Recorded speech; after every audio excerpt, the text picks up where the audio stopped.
kuulama Bell Labs OÜ poolt korraldatavat jutusaadet või trendika nimega podcasti ja selle teist osa. Meil jäi väike paus sisse, aga nüüd oleme tagasi. Hoiame sama joont, et meil on saates külaline, kelleks on täna Priit Lumi. Tere! Tervist! Teemadena puudutame lühidalt jälle kanepi ajalugu, mis on väga värvikas ja huvitav ja mida inimesed on ära unustanud. Ja siis räägime Priiduga inimese mikrobiomist, millest tema teab väga palju ja mina proovin seda täiendada luues mikrobiomi ja inimese kehas oleva endokannabinoid-süsteemi vahel seoseid. Et need seosed on väga olulised ja üks mõjutab tugevalt teist ja vastupidi. Et need loovad väga huvitava pildi selle kohta, kuidas meie keha nagu tervikuna toimib. Et proovime alustada. Priit Lumi on aidanud käima lükata ja luua sellist Eesti ettevõtet nagu Elsavi. Elsavi alustas mikrobiomi testide pakkumisega ja täna on toonud turule ka probiootikumid, mida ma ka ise kasutan. Et probiootikumid on üldse kujunemas järjest olulisemaks teemaks, täiesti põhjendatult. Tänaseks on Priit küll Elsavi juhtimise üle andnud teistele inimestele, aga ma saan aru, tegutsed rohkem personaalcoachingu teemal ja pakud sellega seoses endale nagu südamelähedasemaid teenuseid. Aga võib-olla sa ütled ise paar sõna enda kohta, et kuidas su ametialane teekond on kujunenud ja sellega koos, kuidas sinu isiklik areng on olnud, et võib-olla siis see loob sellise konteksti sellest, mis me tahame rääkida. Ja natuke konteksti ka. Aitäh sulle väga sissejuhatuse eest. Mina olen elanud igasuguseid erinevaid elusid, aga esimene haridus pärast siis gümnaasiumi oli mul keemia ja ma õppisin Tehnikaülikoolis ja ma pärast tegin keemia magistrit, millega mul lõpuks pooleli jätsin, aga ma sain töötada nii keemia laborites, nii akadeemias kui ka tööstuses mõnda aega, üks sellised 4 aastat. Ja orgaaniline keemia siis, kõige kokkusegamine, see eriti kõik, mis tõmbekapi all oli, pakkus mulle väga palju põnevust. Ja sealt edasi läks juba rohkem, ütleme, startup-induste ja ettevõtluste peale ja üks hetk ka sellisesse kohta nagu toidu- ja fermentatsioonitehnoloogia arenduskeskus, kus ma töötasin siis ärijuhina ja siis seejärel tegevjuhina. Ja see on selline ettevõte, mis pakub teadusarendustegevust teenusena nii Eesti ettevõtetele kui ka igasugustele maailma nimedele, mingid Valiod ja Pfizerid ja DuPontid ja igasugused ettevõtted. Päris suured nimed. Jah, et need on, seal on üle 100 inimese, kolisid just veel suuremale pinnale ja nad on tohutult palju aidanud nii Eesti ettevõtetel käima saada kui ka arendada maailmatasemel tööd teha igasugustele suurnimedele. Ja sellest ettevõttest siis kasvas välja spin-off ettevõtte nimega Elsavi mõningad aastad tagasi. Ja seal teaduskeskuses juba tegelikult 20 aastat oldi tegeletud, algusest peale oldi tegeletud mikrobiomi teemaga ja olid sellised kõhu seedesüsteemi simulaatorid ja sai vaadata, mis seal toimub kõik ja sellel ajal oli see veel mingi eriti uus ja keegi teadnud üldse midagi. Teaduses küll tulid asjad, aga kui ma olin seal teaduskeskuses, siis üks minu ülesandeid ärijuhina veel, siis oli vastutus saada esimene mikrobiomi test turule. See on siis, mikrobiom on kõik need mikroorganismid, kes sinu sees elavad, kõhu mikrobioom. Sul on igal pool neid baktereid ja viiruseid ja kõikvõimalikke muid mikroorganisme, aga kõige olulisem on siis see, mis sul seedesüsteemis toimub ja see on siis see viimane meeter. Viimane meeter seal siis on kõik see, kus action toimub ja seal on ja selle tähtsustamine oli see nagu teema, et ja see test teeb seda, et see on kakaproovipõhine test ja mida siis saadetakse koduste vahenditega saab teha, saata väiksest tuubis tagasi laborisse ja siis sa saad sellise põhjaliku analüüsi kõigest, mis sul seal toimub seal kõhus, kas on põletikku põhjustavaid baktereid ja kuidas võiksid edasi toimida. Ja me tegime selle eraldi ettevõtmiseks. Sai ka välja töötatud kiudainesegud. Hästi olulised nagu toitained on ju. Just, kiudained ongi toit mitte sulle, vaid süobakteritele. Ja kui süobakterid on rõõmsad, sa oled sina ka rõõmus. Väga lihtne. Ja terve. Ja nüüd on probiootikumid, kiudained, need testid ja on ka kõhutervise äpp, kus saab siis jälgida kõik oma kõhutervisega toimuvat, veetarbimist ja kõike muud. Ja kõik see on nagu selline ökosüsteem, mis ütleb seda, et su tervis algab kõhust ja kui sa suudad oma kõhtu muuta ja kõhu korda saada, siis su kogu tervis ka õitseb. Päris oluline on. Just. Et praeguseks olen ma nüüd liikunud, mida mis mul on juba kaua taustal olnud, aga nüüd on siis selline vundament. Nüüd ma olen toonud selle esile enda jaoks kõige rohkem, on aidata inimestel hästi sügavaid elumuutusi läbi teha ja aidata neil elada elu, mis on nii-öelda nende endaga kooskõlas. Ma aitan erinevaid juhte ja ettevõtjaid ja ambitsioonikaid maailmamuutjaid siis lõpetada enda saboteerimine ja astuda hästi julgeid samme oma ütleme, täisvõimekuse suunal. Seal vist on selline nagu loogiline nõudlus selle järgi, sest mida nagu, ma ei taha öelda nagu, mida rohkem sa pead otsustama mingeid asju, siis seda rohkem on võib-olla ka kahtlusi on ju, et sa nagu võid natuke sinna nagu sellises kahtluste lõksu nagu jääda, et sul on mingil hetkel et seal tekib see nagu reaalne vajadus nagu sellise asja tegemise järgi. See käib praktikas niimoodi, et kui sa ütled midagi väga julgelt välja, et sa tahad midagi suurt saavutada, ambitsioonikat ja paned selle sihi, siis kohe mingisugune osa sinust hakkab protestima ja ütleb, et oota mind ka järgi ja keha ei tunne ennast turvaliselt. Me reisime veaga ette ära, aga keha ei tunne ennast turvaliselt. Ja kus see huvitaval kombel kõige suurem turvalisus on kõhus, sest kõhus on see, kus kõige sügavamalt on sinu identiteet ja see on see koht, mis hakkab kohe nagu vastu või on see, et ta üritab tegelikult sind kaitsta, aga sest sa muutud nii palju ja see on nagu sisuliselt identiteedile, mingi väike osa peab sinust sisuliselt surema selleks, et millelegi uuele ruumi teha.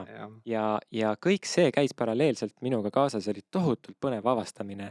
Ka Elsa viis, kui ma rääkisin mikrobiomist hästi palju, igast webinare ja mida siin siis mikrobiomi vaimne tervis või stress või ärevus. See, mis seal toimub, mida need bakterid sulle sünteesivad ja et kõhus sünteesitakse sulle kõik need õnnehormoone, dopamiini, serotoniinist 90%, dopamiinist 50%. Need on nagu meeletud numbrid, et see on see, et otsime õnne kuskilt peast. No ei ole, kõhus on. Ja just see vahe, et me oleme paljudes mõtetes rohkem bakter kui inimene ja ka geneetilises mõttes, vesikerbul on rohkem geene kui meil. Ja kui see teadusavastus tuli 2000-ndate alguses, siis olid nagu teadlased väga löödud sellest, siis me mõtlesime, et kui me kogu genoomi saame teada, et siis on nagu, siis me teame kõike ja et vau, me saame kõike muuta. Ja siis oldi, et vau, et mis asja, et kanal on rohkem ja vesikirbul ja on mingi, et mõnikümmend 000, aga reaalsus, ja siis vaadati, et okei, et bakterid, need oli kuskil 3,5 miljonit geeni. Et võt seal, ehk siis see, mida sa sisse sööd, iga amps, see on otsus, eks ju. Ja see identiteet, selles mõttes, mis siis muutub sinus iga päev, väga reaalses mõttes on see kõik see, mida sa sisse sööd ja mida sa oma kõhuga teed. Ehk siis see mõte, et muuda oma kõhtu, muuda oma elu, ma tegelikult tegelen sama asjaga inimestega endiselt. Lihtsalt, nüüd on siin palju seda mõtestamist, peaga ka, aga tegelikult pead sa ühendama oma kehaga, nagu südamega ja väga-väga olulisel ka kõhuga. Ja kõht on see, mis hakkab kohe protestima, sest ta ei tunne ennast turvaliselt, et edasi minna. Hästi palju nagu kõrvalteemasid tuleb kohe nagu välja, on ju. Et ma tahtsin üle hästi lihtsalt täpsustada selle, et meie kehas on kogu aeg nii-öelda head ja halvad bakterid. et oluline on nende nagu tasakaal, et ehk et võib-olla kas ma eksin, kui ma proovin nagu öelda niimoodi, et head bakterid karjatavad nagu halbu baktereid, on ju. Et see asi oleks nagu tasakaalus, haigus tekib siis, kui halvad bakterid pääsevad nagu liiga vohama, kas ei ole nii? See on selline hästi lihtsustatud versioon sellest, hea ja halb selles suhtes, noh, et ükski bakter pole kuri või nii, aga ja ülisuur osa, kes sul seal neid elab, on kindlasti midagi sellist, mis kas nad on positiivse toimega või nad on neutraalse toimega. Lõviosas ka probiootikumid, mida me sisse võtame, on neutraalse toimega, et nad on niisugused nagu kohahoidjad sellele, et sul ei oleks seal nagu tühjus, kui sa antibiootikumi oled maha tapnud kõik, näiteks antibiootikumi kuuriga, et siis sul ei saa mõni tõesti pahalane tulla ja see pahalased, noh, see on selline jah, lihtsustatud lähenemine sellele, aga tõesti, sa peaksid, oluline on mitmekülgsus ja rikkalikkus. Ehk siis täpselt nii nagu vihmamets või mingisugune korallrahud on ökosüsteemid ja sul peab olema väga palju väga erinevaid baktereid, see, et nad tuleks toime absoluutselt kõigega. Kui sa kasvad vati sees ja mulli sees üles, siis kõik asjad on sulle pahad nii-öelda.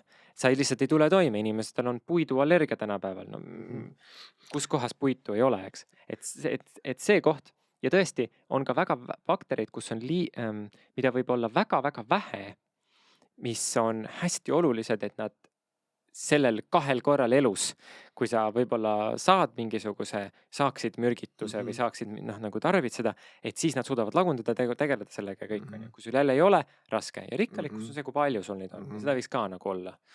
Et noh, hea, halb, enamik on neutraalsed ja meie määrame ELSA-viis, siis määratakse testiga selliseid, mida teaduses kirjandus näitab, et on näiteks seostatud põletikku põhjustavad, et nad põhjustavad põletikku, eks. Aga nagu alati kõige puhul mürk sõltub kogusest, sa võid ka mingit tomatitest ennast surnuks süüa või veest surnuks juua. Et oluline on see, et kui hästi see ökosüsteem tervikuna toimib ja siis ei olegi, noh, sa ei pea kõiki asju vältima ka oma toidus, aga kui sa kuskilt paned liiga palju üle, no siis kohe läheb see tasakaalust välja. Tekib asi nimega düsbioos, tasakaalutuse seisund seal kõhus. Väga hästi öeldud. Aga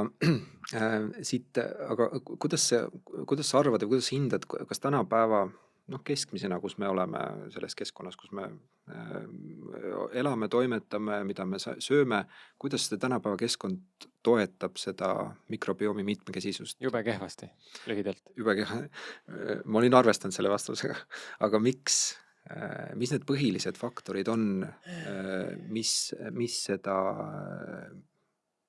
mõjutavad ja millised on täna siis paigast ära nii-öelda, et meil on, see ei ole ainult toit, on ju, vaid enam-vähem kõik, mis on vundament, kõik, mida sa teed iga päev, kus sa veedad iga päev oma aega, siis uni, samamoodi, et taastada oma süsteeme, liikumine, sul on süsteemid, mis toimivad ainult liikumise peal, pumbad, kui sa toksiine tahad väljutada oma kehast, siis selle jaoks ei ole süsteemi, mis ise liigutab neid ringi, vaid sa pead minema tegema trenni, aeroobset.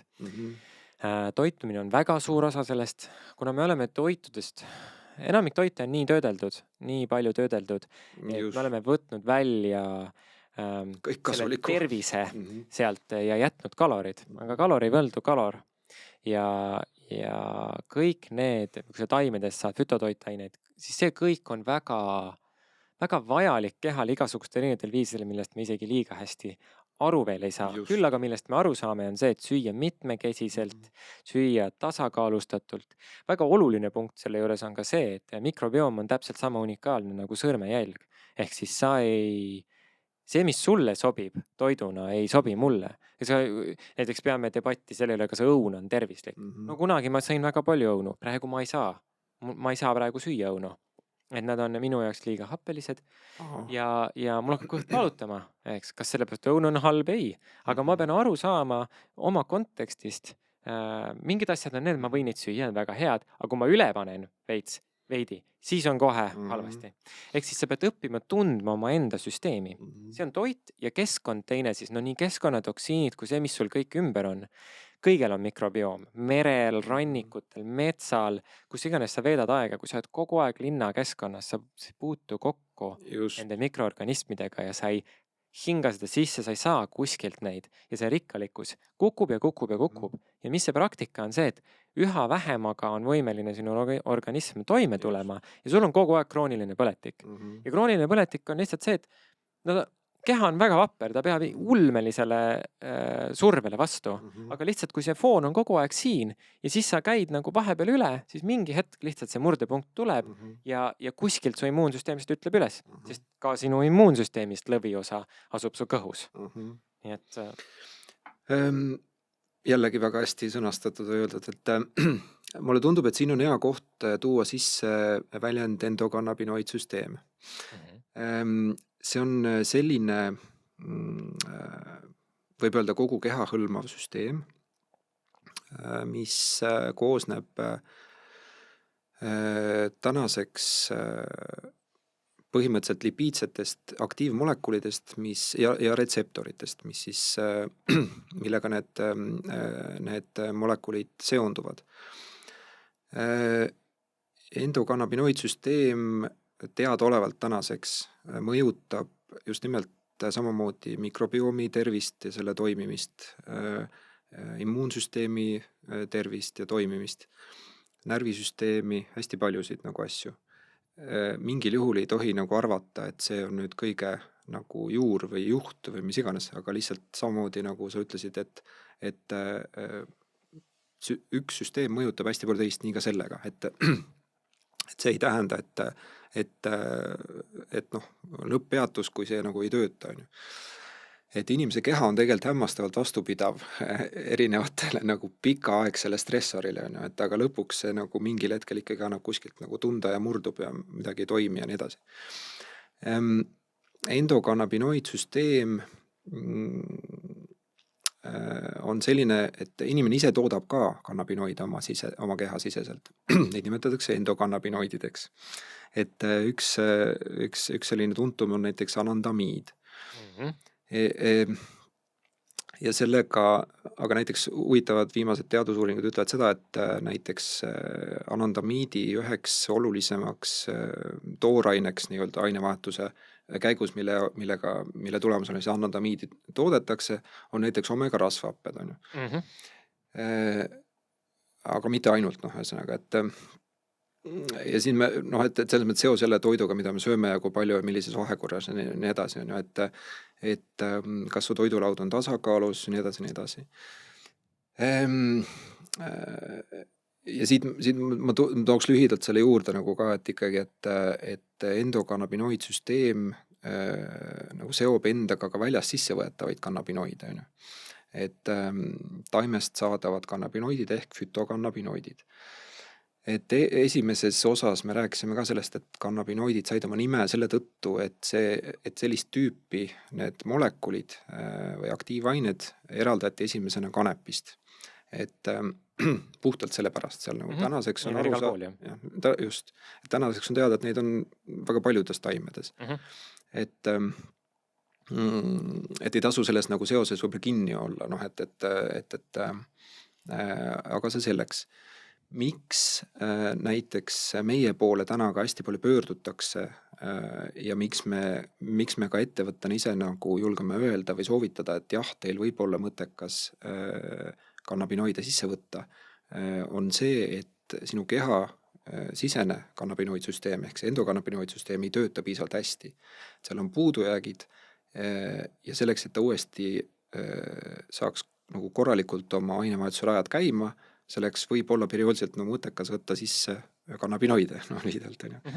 Et ja samamoodi on leitud, et just nimelt soolestiku mikrobioom ja ühesõnaga, soolestiku mikrobioom reageerib väga hästi sissevõetavatele kannabinoididele mingisuguse 2 nädalat, 3 nädalat sellise perioodi jooksul. Et mitmekesisus paraneb, nende funktsionaalsus avaldub paremini, mis iganes on. Et ma lihtsalt tahtsin selle välja tuua. Need omega-3-6 ka siin juures, et see, et üks on andamiidi jaoks, aga üldse see suhe, põletiku suhe nende omega-3 ja 6 omavaheline suhe määrab, eks ju, näitab ära väga hästi, kas sul on organismis põletikku või mitte ja seda on juba praeguseks hetkeks. Kui muidu võiks vältida enamasti lisandeid või sa võiksid saada kõik toidust, siis mina olen küll leidnud, et väga keeruline on just omega-3, 6 nagu parandamiseks, mingit sellisel juhul peaks sööma metsikut tohutult palju kala ja siis ka metsikut kala. Sellepärast, et mitte farmist tulnud, mis on veel lõhe ja mis on veel eriti palju toksiine ja see, mida nad sisse söövad, on ikka vale suhtega. Ehk siis see on üks koht, kus tasub kindlasti järgi testida ja vaadata, milline see suhe on ja organismil on lihtsalt niivõrd palju lihtsam põletikega toime tulla, kui see omega-3, 6 suhe on kuskil seal, ideaalis 1:1, 2:1, 3:1 inimestel on see, enamikel inimestel on see mingi 10:1 või rohkem. Tõsi. Ja selle tõttu on jube keeruline vastu panna ka jälle väliskeskkonna stressoritele. Ja sellest andamidist räägitakse vähem, et mina mainisin serotoniini ja dopamiini ja veel on õnne, bliss, oksütotsiin näiteks ja et need on kõik selline samma perekonda hästi oluline klass, aga jah, nendest räägitakse vähem ja näiteks andamidist on samamoodi olulised ja see kõik on ülipalju keerulisem kui räägitakse, aga lihtsalt, et nagu põhimõttest aru saada, siis kindlasti peaks neid omegasid tarbima. Teine asi on näiteks D-vitamiin. Seda meil on ka väga keeruline saada siin meie kliimas enamuse ajast. Ehk siis on defitsiit. Oluline, toonitaks üle nagu selle, et oluline ka see, kus me elame. Me elame ikkagi Põhjamaal enamus, palju aastat on pime, külm. See loob ka selle eelduse toidulauale, et me ei saa eeldada, et me nüüd näiteks mingisuguse troopilise menüüga saame remontida asju, et siis see võib-olla ei toimigi nagu teistpidi. Arvestame seda, kus sa oled kasvanud, sündinud ja elad, et see loob mingisugused ikkagi nagu fundamentaalsed alused sellele nagu jälle see sama koht, et kui seal on südatalvel veebruaris on -25 kraadi ja sa võid ju loed, et Vahemere dieet on tohutult tervislik ja kuidagi tervist toetav, siis kas mingid väga kerged salatid on see, mis toetab sinu organismi kõige paremini keset veebruari? No tõenäoliselt mitte. Et me oleme ikka söönud ja küsi vanaemalt, mida ta sõi või et seal oli ikka sellised sooja ja tummisemaid suppe ja igasugust muud kraami. Ja et seal söökski kohalikku ja hooajalist ja kõik sellised printsiibid, mis ei ole midagi nii väga keerulist, aga sammhaaval on nende selgeks tegemine ja enda omaks võtmine. Et ma jälgigi neid. Lõppude lõpuks, kui sul on kehaga piisavalt hea ühendus, siis sa tegelikult saad väga ruttu need signaalid kätte. Me lihtsalt tavaliselt ei kuula oma keha enne, kui ta kriiskab meie peale juba, mitte nagu annab selliseid märke on kogu aeg, me lihtsalt oleme midagi, ma ei huvita. Väga hea point, just et me oleme kaotanud nagu selle oma keha kuulamise oskuse natukene, et see ei ole tegelikult üldse keeruline, et nagu sa ütlesid, ennem rääkisid õuntest, et sa üks vahe sõid hästi palju ja siis see kuidagi muutus ja täna sa tunned, et sa ei saa nagu, et sa ei taha neid. Sa palju süüa, jah? Ma pean natukene, siis on okei. Väga tore. Kas me räägime natukene sellest endokannabinoidsüsteemi ja mikrobiomi kontekstis näiteks sellistest asjadest nagu autoimmuunhaigused ka, et mulle hästi selles mõttes huvipakkuv teema, et nagu sa ütlesid, et natuke on võib-olla kadunud see tunnetus inimestel oma keha kuulata. Autoimmuunhaigused on natukene sarnane nagu asi, et tänapäeva võib-olla arstiteadus või meie see tervishoid, kui sul diagnoositakse autoimmuunhaigus, siis siis see tavaliselt on juba läinud nii kaugele, et seda ei ole võimalik enam otseselt, sa ei saa seda protsessi tagasi pöörata, sa saad enda aeglustada ja leevendada nagu sümptomeid. Aga see on jälle see oma keha kuulamine, et tegelikult kui inimese käest küsida, siis neid indikaatoreid, mida lihtsalt tähele ei panda või ei osata neid tõlgendada, on olnud aastaid varem. Ja selle protsessi käigus oleks saanud mingil hetkel seda tagasi pöörata veel selles mõttes õige nagu käitumisega. Väga julgete väidetega on tulnud välja viimased, on üks Vincenzo Di Marzo, tema on see mees, kes pani endokannabinoidsüsteemile nime. On üks Itaalia teadlane, töötab väga mitmetes teadusasutustes ja instituutides. Tema viimane väide on see, et autoimmuunhaigused on endokannabinoidsüsteemi alatalitluse või alatalitluse tulemus.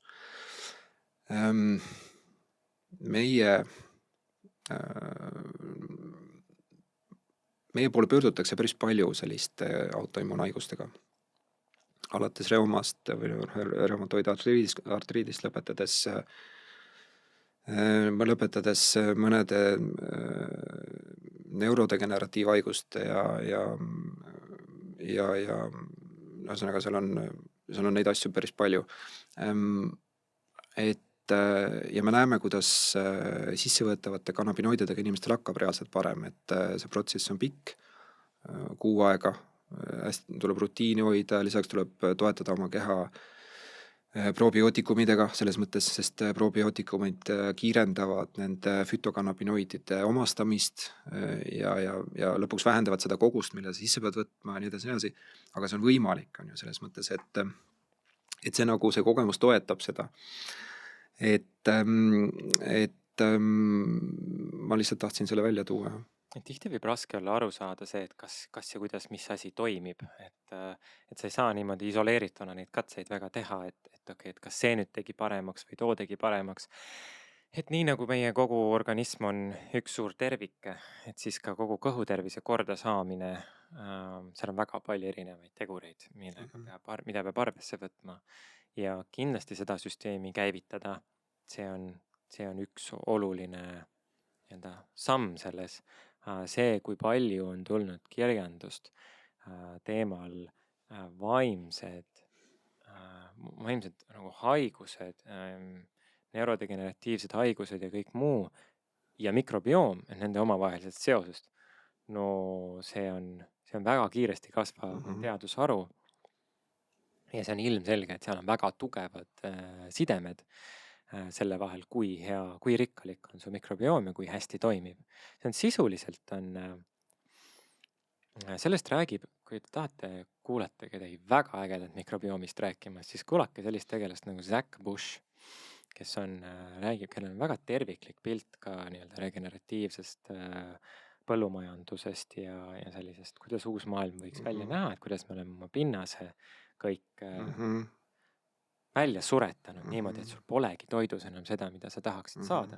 Aga tema räägib näiteks sellest, et sinu immuunsüsteem sisuliselt on ühe rakukihi paksune. Ja kui sa mõtled selle peale, see tundub täiesti jabur. Et see on see kaitsekiht, mis eraldab sind väljaspoolt maailmast. Ja see on ühe rakukihi paksune. See on sama, nagu sa võtad oma juuksekarva ja teed selle veel pooleks. Või vähemalt pooleks. Täpselt nii paks.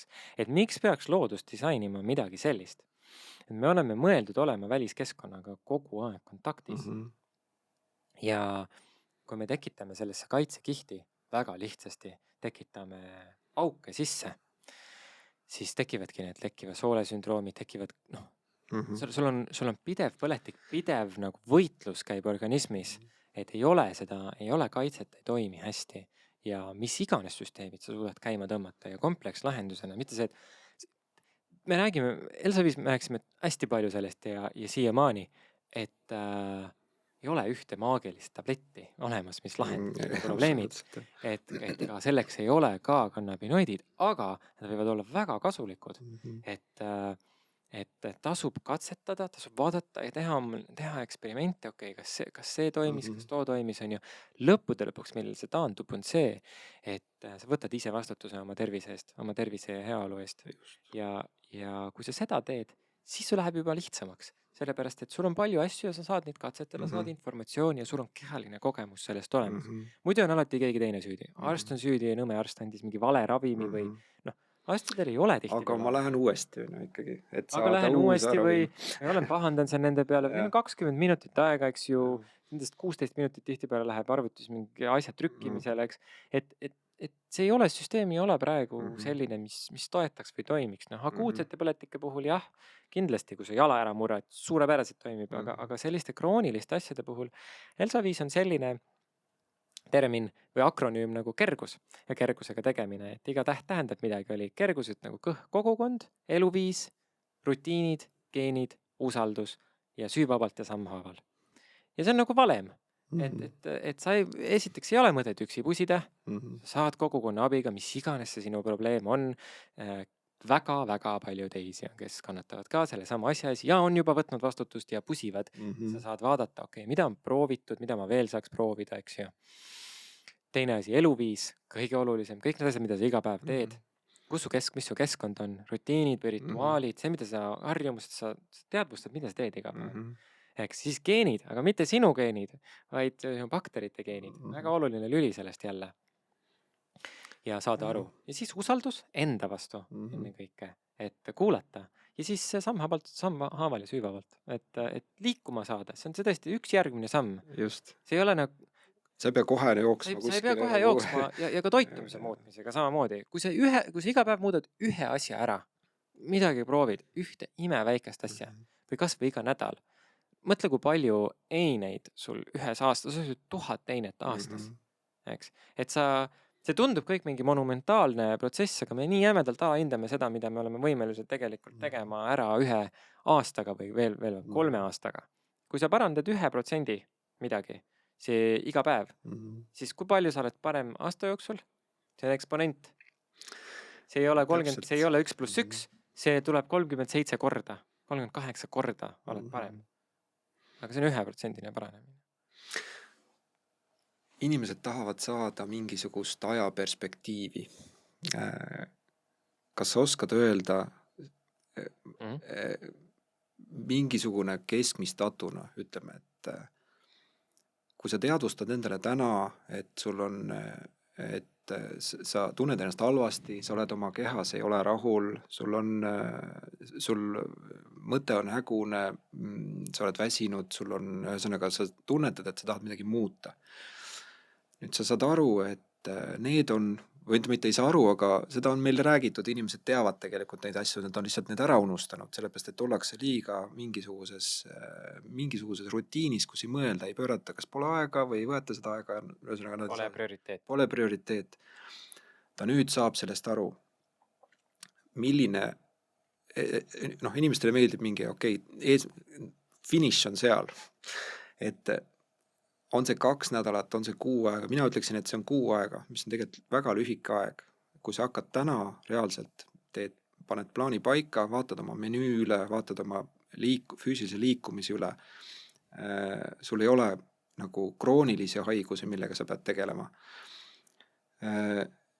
siis kas 6 aega on see, millega inimene võib arvestada, et see on mõnes mõttes rumal küsimus, aga arvestame ka inimestega, kes meid kuulavad, kes võib-olla tahavad edasi rääkida see kellegile või mis iganes. See on lihtsalt nagu asja meenutamine. See väga sõltub, kus kohas sa oled parajasti omadega.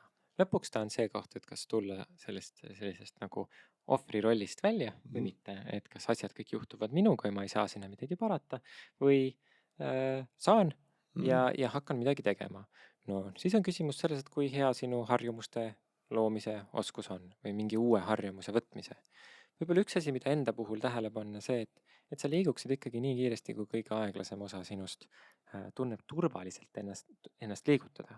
sest tihtipeale need inimesed, kes on ka, nad on teinud ülipalju asju elus, nad on väga palju saavutanud, nad on ka läbi põlenud ja nende organism ei tunne vähimalgi määral, et ta tahaks uuesti hakata kütma mingisuguse ulmelise eesmärgi suunas, et tunda jälle kõike sedasama survet. Et me ikkagi oleme enda vastu väga vägivaldsed selles mõttes. Või kuskil, või vastupidi, kuskil diivani peal ei tee nagu üldse mitte midagi. See sõltub, kuu selleks, et näha tulemusi, nagu väga märkimisväärseid tulemusi, on täiesti piisav. Aga see sõltub väga kontekstist, mis sul on.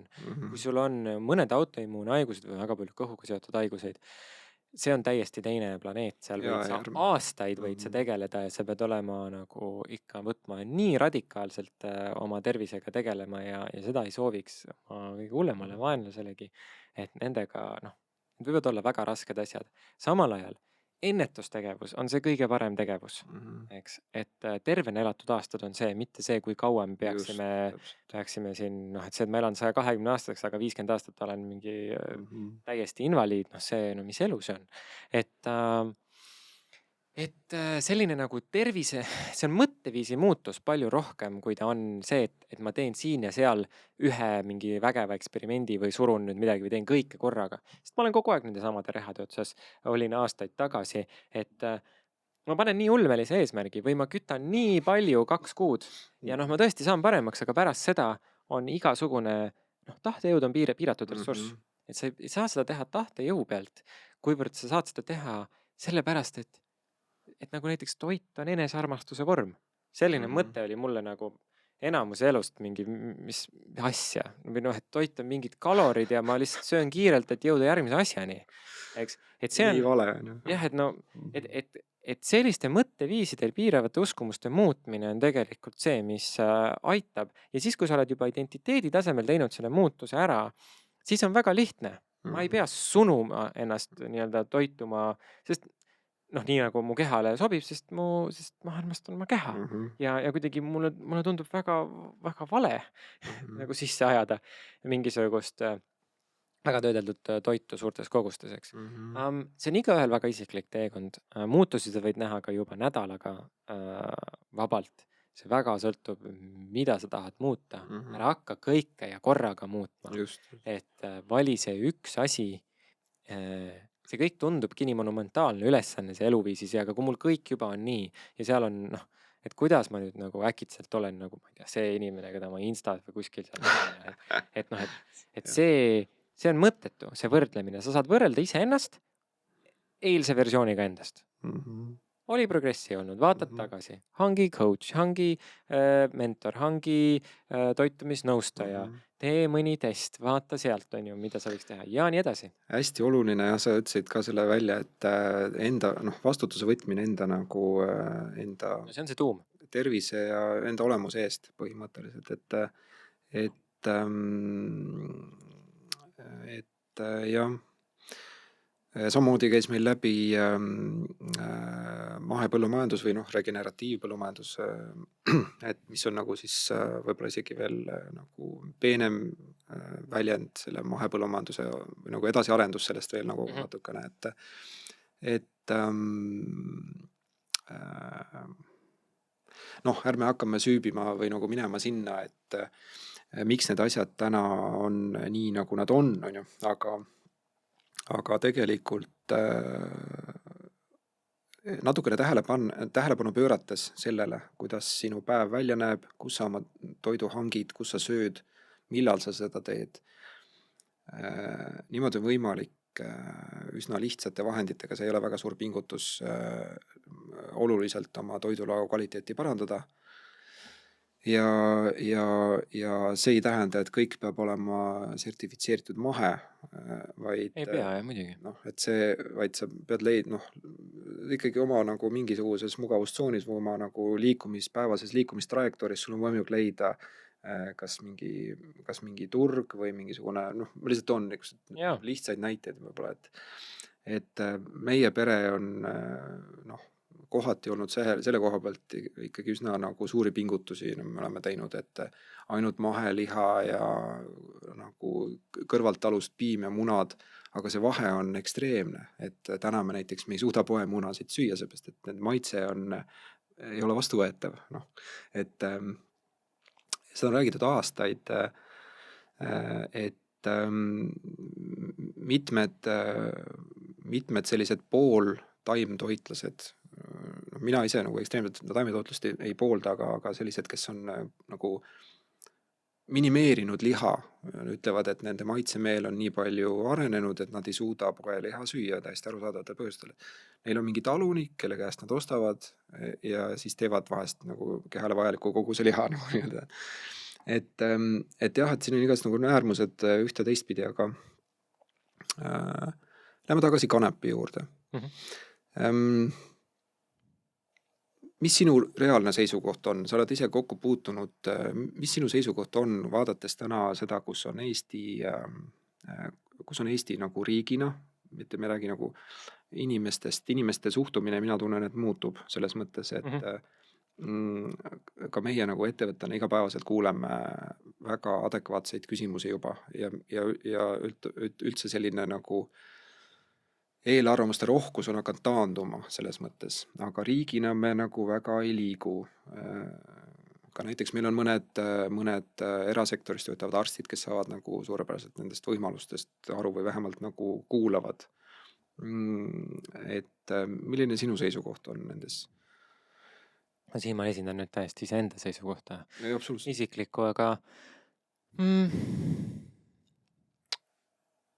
no Eesti on ikkagi, see on huvitav, kuidas malli võetakse ülipaljudes asjades Ameerika järgi, aga näiteks kanepi teemal täpselt vastupidi. Et üldine lainarratiiv ikkagi on see, et teeme nii, nagu Ameerika teeb, aga seal mitte sellel teemal. Et ma arvan, et palju võimalusi jääb kasutamata. See, et CBD-d nii piiratud on ja ka kanep, ilmselge trend on maailmas, lääneriikides samamoodi, mis on ka psühhedeelikumide revolutsioon väga selgelt ja ilmselgelt on tarvis ka regulatsioone ja paremaid arusaamu, aga teemadele mitte otsa vaatamine ja kõige maha matmine ei ole ka praktiline lahendus kuidagi pidi.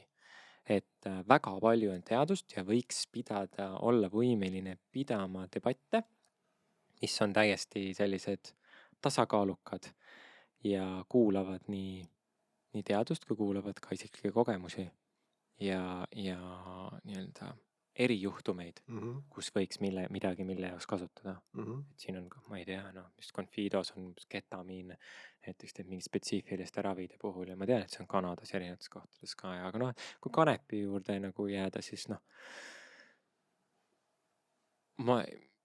mina CBD-õli ei ole kunagi tarbinud, küll aga kanepit olen ma elu jooksul suhteliselt palju tarbinud. Palju, ma arvan. Ja üks asi oli ka see, et ma juba tegin magistrit Amsterdamis, kus oli see täiesti vabalt kättesaadav, kus ma sain nagu väga laiavaatelise ülevaate kõigest, mis üleüldse on saadaval ja mis need erinevused on. Ja ma arvan, et ma olen olnud igasugustel seisukohtadel elu jooksul kanepi suhtes. Et olnud, et mingi parim asi ever, näpud püsti ja jõudnud kuskile väga ebaproduktiivsesse kohta omadega, kus ma ei saa mitte midagi tehtud, mis oli võib-olla 20. alguses, ja samamoodi ka kasutanud kanepit mingi põgenemisteena või sellise eskapismi vormina aegadel, kui oli väga-väga raske. Aga täpselt teise seisukoha poolt on see, et ma arvan, see on ülimalt palju olnud minu vaimsele tervisele jällegi arendav ja kasulik üleüldse minu kehale ja tervisele. Et kui palju asju ma olen saanud ära lahendada, osates navigeerida kanepi taime teadvusega, kus kõlab väga esoteeriliselt, aga nii ta on selles mõttes, et ta on teistsugune teadvuse seisund ja selle teadvuse seisundis osates midagi teha, selle kasutades eesmärgipäraselt, seda on täiesti võimalik igasugused asju enda jaoks ära lahendada. Ehk siis see kõik on olnud väga pikk teekond. Praegu ma olen pigem seisukohal, et Eesti on lihtsalt maha jäänud. Kanep koos igasuguste muude sarnaste taimedega, üldse plant medicine võib olla õigesti ja turvalises olustikus teadlikkusega kasutatuna võivad olla äärmiselt head ja kasulikud ja vajalikud. See ei ole kindlasti kõigi inimeste tee.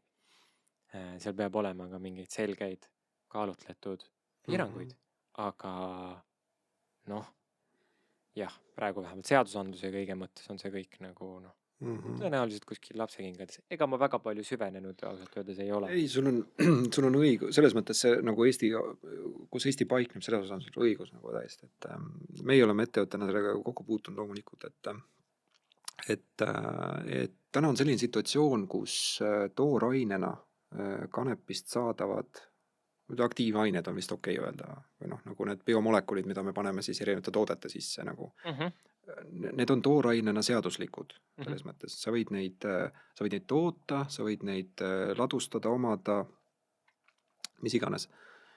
Välja arvatud muidugi siis joovet tekitav THC on ju.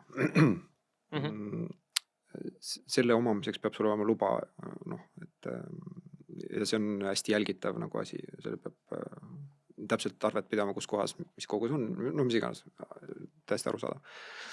Aga kõik teised kannabinoidid, mida on väga palju lisaks sellele nimetatud CBD-le ehk kannabidioolile, seal on kannabinool ja kannabigerool ja kannabikromeen, mis iganes.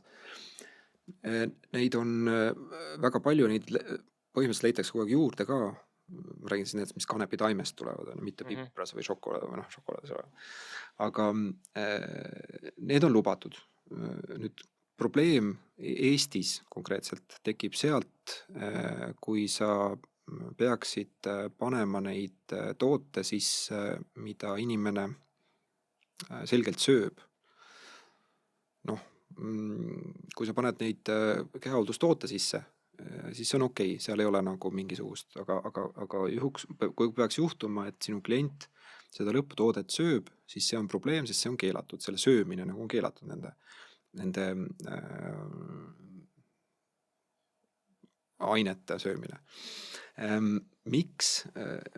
Selle põhjus on Euroopas käima lükatud uuendtoidu protseduur, kuhu alla siis kanepi taimest saadavad ekstraktid on lükatud. Selle eesmärgiks on selgitada välja nende ohutus. Ja seda seetõttu, et ei ole suudetud Euroopa Liidus tõestada, et kanepi taimest saadavaid ekstrakte on tarbitud olulises mahus enne mingit aastat, 1970-80. Mis on oma olemuselt humoorikas väide, sellepärast, et kanepi ajalugu on väga pikk, teadaolevalt 10 000 aastat, kus inimkond on kasutanud selle kõikvõimalikke vorme, ekstrakte, tõmmiseid, mida iganes selles mõttes. Jällegi see selleks. Nüüd Eesti riigil on võimalus ise tekitada endale seisukoht nendes asjades. See ei ole Euroopa Liidu poolt peale sunnitud nagu seisukoht, vaid see on suunis. Paljud Euroopa Liidu riigid on võtnud endale selge seisukoha, kaasa arvatud Saksamaa, kus need asjad on ilma probleemideta müügil. Ühesõnaga, meie tooted on sellised vahepealsed, et need on mõeldud kirjade järgi suulimaskestadele kandmiseks. Jah, me oleme kirjeldanud ära nende funktsionaalsuse saadaoleva info põhjal, kui näiteks suulimaskesta põletike vastane või nagu põletike taandav toode on ju. Küll aga jah, sellel on mitmeid kõrval nagu nähtusid, milleks näiteks on väga rahustav mõju või siis mõjub konkreetsete autoimmuunhaigustele pikaajaliselt ja mingid sellised asjad on. Aga nüüd Eesti Põllumajanduse Toiduamet tahab neid tooteid väänata mitte sellest sektorist, et suulimaskestale mõeldud kosmeetikatoode, tahavad neid väänata sektorisse, et need on nagu toiduaine. mida nad tegelikult ei ole, sellepärast et me isegi palume neid mitte süüa, sellepärast et kui sa neid alla neelad, siis su keha seedib 80–90% nendest ainetest ära ja see läheb kõik raisku põhimõtteliselt. Aga no ühesõnaga Tšehhi, Poola, Šveits ei ole Euroopa Liidus, aga okei, Šveits, täna Saksamaa, seal on need tooted kõik vabalt kätte saadavad. Leedu Statoilis müüakse või Circle K-s on ju. Et nagu sa ütlesid, üks asi on ka rahaline pool, riik laseb mõnes mõttes mööda endast teoreetiliselt päris suuri summasid nagu majandusega tekkivat raha. Aga jaa, et see seisukoha võtmine nagu selles mõttes, et riik on valinud hetkel mitte nagu otsustada selle koha pealt ise midagi, minna sinna protsessi sisse, vaid tõlgendada Euroopa suunist kui mingit kohustust. Otsuse mitte tegemine on ka otsus. On ka otsus. Räägime natuke ohutusest ka. Euroopa Liidus tehakse neid ohutushinnanguid täna. Tulemused on käes, väga lihtsustatult võib öelda nende tulemuste kohta sama, mis juba sinu jutust tuli ka välja, et millegiga liialdamine ei ole hea põhimõtteliselt, nii ka nagu selles kanepiga. Lihtsalt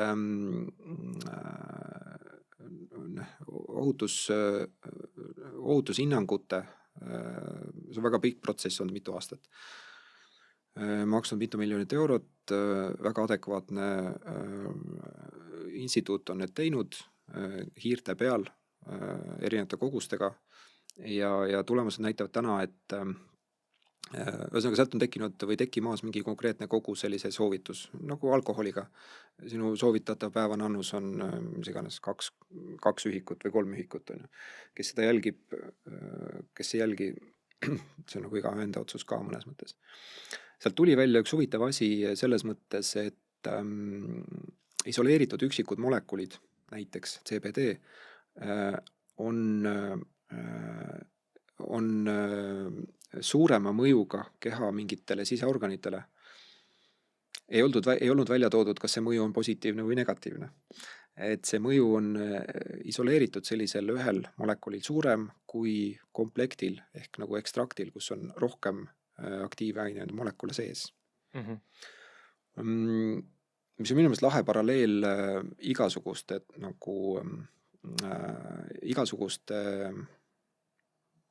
toiduainetega põhimõtteliselt. Liiga üle töödeldud, mis käis ka täna jutust läbi, rafineeritud asjad ei ole kehale head. Et see loogika minust toimub suurepäraselt ka nende nagu asjade puhul, aga okei. Et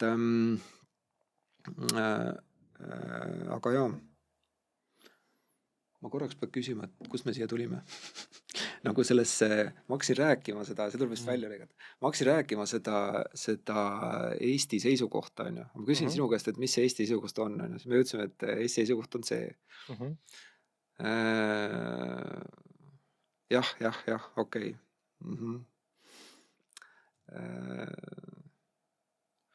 No okei, jah. Ma korra puudutaks, ma räägin edasi. Ma korra puudutaks seda, et näiteks, et ka meie lähiriikides põhja pool, Saksa, Rootsi, Norra, täis 0 selles mõttes. Et sa oled kohtunud Heleniga, on ju, Eesti looduskosmeetika lipulaevast Lumi. Muidugi. Jah, naljakas. Et nemad käisid Rootsis mingis lahedas vetikatehases, mis tootis mingit lahedat kosmeetika toorainet vetikatest. Neil tuli jutuks ikka seal mis iganes, et kuidas neil seal asjad käivad ja siis see oli mingi kohaliku piirkonna arendusjuht, suhteliselt suur nagu selline nagu olulise ametikohaga inimene. Et kelle ülesanne oli siis piirkonnas nagu, piirkonna arendust nagu juhtida ja seda nagu teha. Ja tuli jutuks, et Helen küsis tema käest, et kuidas teil siin kanepiga on või nagu hemp on ju. Hemp tähendab inglise keeles enam-vähem kõike, aga rohkem nagu tööstuskanepit, mis on kiud ja siuksed.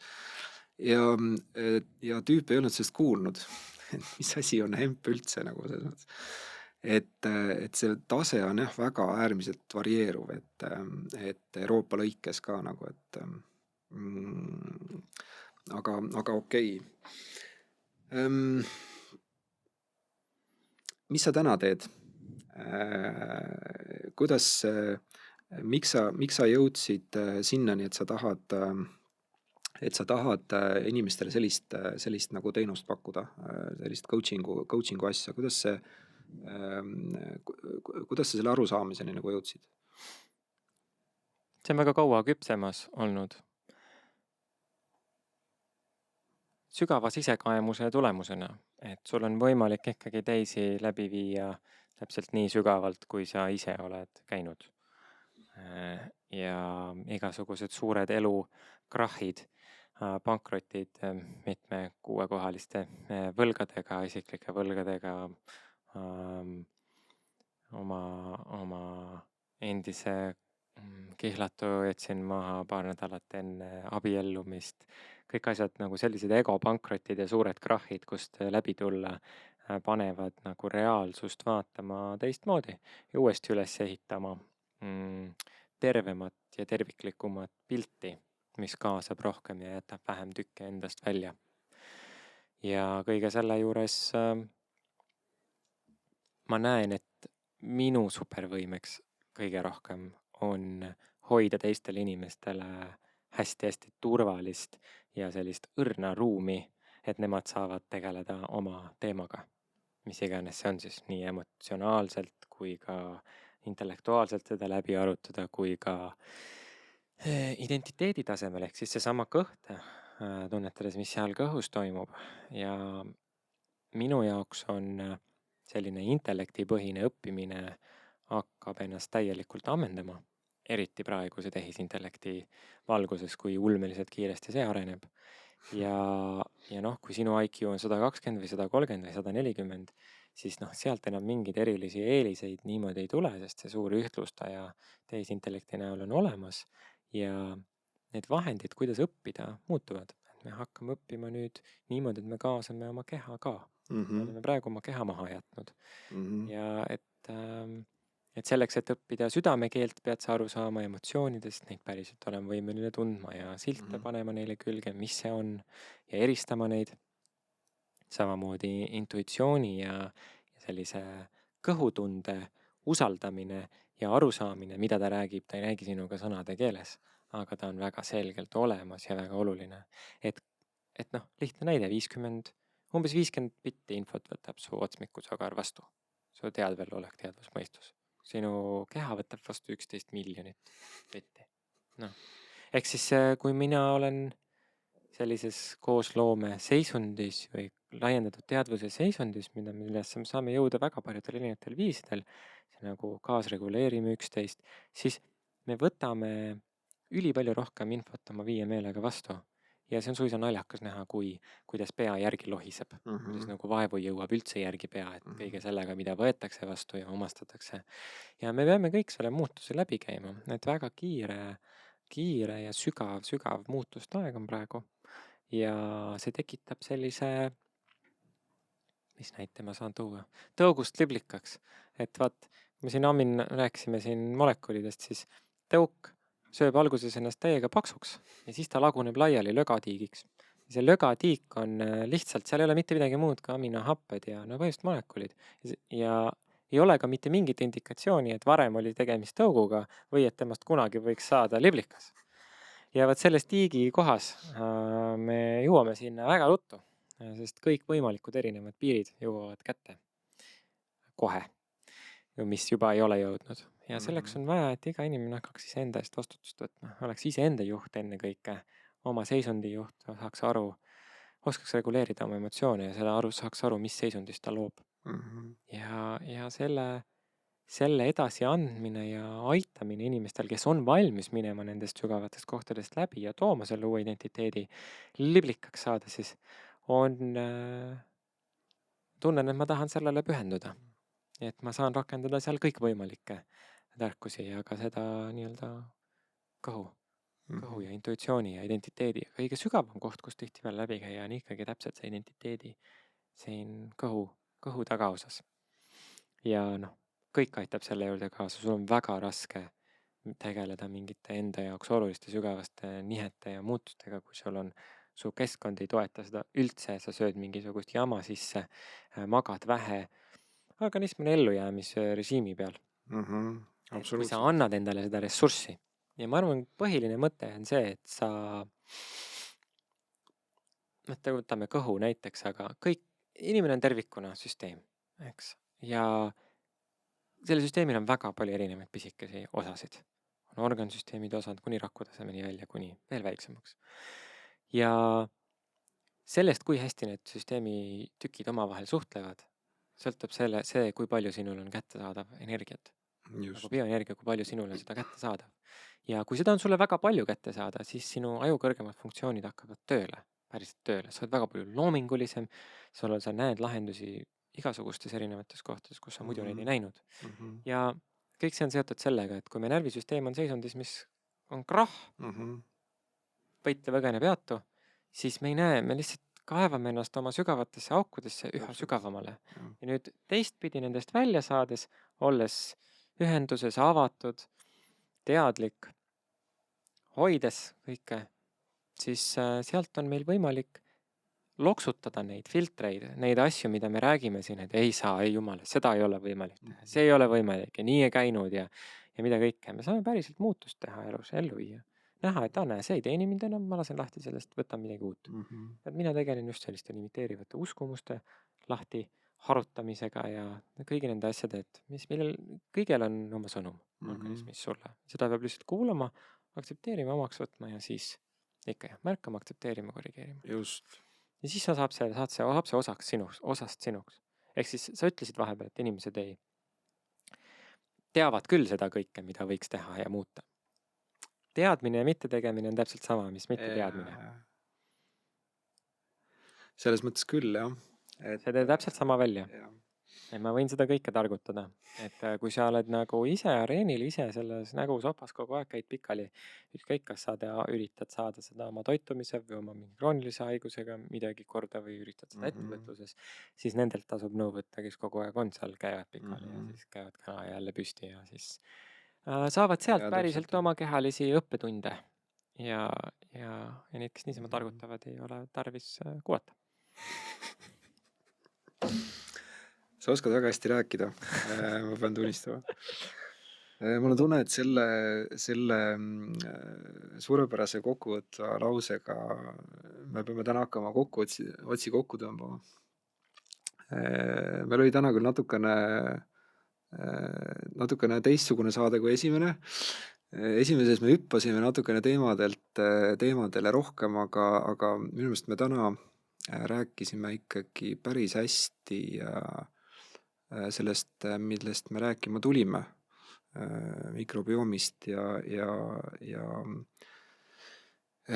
inimese endokannabinoidsüsteemist. See on naljakas, kuidas see väljend võiks millalgi lähiajal tõusta kõikide inimeste teadvusesse, samamoodi nagu on immuunsüsteem. Et teadlikkus selle olemasolust, kuidas see toimib, mis seda mõjutavad, mida see omakorda mõjutab. Aga eks sinna läheb aega. Eeldus on see, et sellest peab oskama väga-väga lihtsasti rääkida. Et ka mikrobioom on minul olnud kogu aeg loenguid ja webinare ja kõike täies tunne, et no nüüd võiks juba teada inimesed ja et see oli minu jaoks 2015 oli see võib-olla veidi uus ja kõik ja siis, et nüüd on ju nii palju möödas. Ei, see ei muutu lihtsalt niimoodi. Kõik teadlikkus võtab väga-väga palju aega ja ongi see koht, et kõik see muutuse kiirus on ammuilma ületanud meie närvisüsteemi võimekuse selle kõigega toime tulla. Siis me peame kohanema ja kohanema, miks mitte kasutada abivahendeid. Eks kõike, mida me saame kasutada ja mitte jääda nendesse kinni ja need ei ole maagilised tabletid, mis meid aitavad, aga nad kindlasti aitavad edasi ja kõik komplekslahendusena sa saad tervikuna vaadata. Mitte see, et see nüüd, see ja natuke seda ja natuke teist ja siis seda. Ja vaadata, mis sinule toimib. Alguses on pusimine, alguses on keeruline, aga läheb lihtsamaks ja siis on täiesti uus reaalsus, mida sa ei arvanud, et üldse on võimalik. Ja kogu aeg niimoodi. Laienemise protsess. ma väga tänan Priit tulemast. Aitäh kutsumast. Mul on tunne, et võib-olla kui sul midagi selle vastu pole, võib-olla me teeme jätkusaate. Hea meelega, rõõmuga räägin. Aga ühesõnaga, ma loodan, et vestlust on niisama tore kuulata, kui seda oli teha. Ja ma loodan, et kohtume teiega järgmine kord. Jah, rõõmuga. Minuga saab ühendust priitlumi.com, kui soovida. Ja Elsa Vii kodulehelt saab kõike mikrobiomi kohta teada. Ja uudiskirjaga kindlasti liituda. Kui see on huvi. Aga me täname. Aitäh. Hüva.